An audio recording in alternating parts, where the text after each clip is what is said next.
Arestado ang 8 hinihinalang sangkot sa ilegal na droga, kabilang ang 4 na high-value individual sa magkakahiwalay na buy-bust operation sa Iloilo City noong ika-4 ng Marso, kung saan nakakumpiska ang pulisya ng tinatayang 340 grams ng shabu na nagkakahalaga ng 2,312,000 pesos.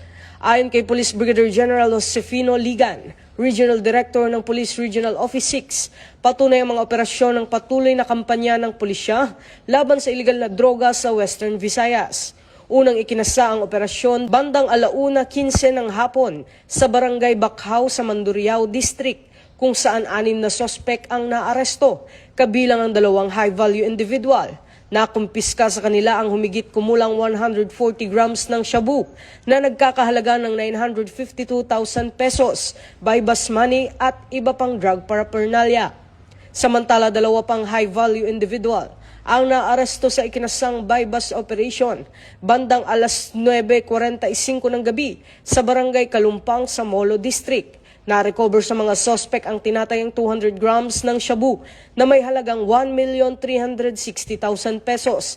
Nahaharap ang mga sospek sa kasong paglabag sa Republic Act 9165 o ang Comprehensive Dangerous Drugs Act of 2002 at kasalukuyang nasa kustodiya ng pulisya habang inihahanda ang pagsasampa ng kaso laban sa mga ito. Ito ang bagong PNP para sa bagong Pilipinas. Serbisyong mabilis, tapat at nararamdaman. Mula rito sa PNP National Headquarters, ako ang inyong PNN correspondent, Patrolman Don Brosas, alagad ng batas, tagataguyod ng Balitang Pulis.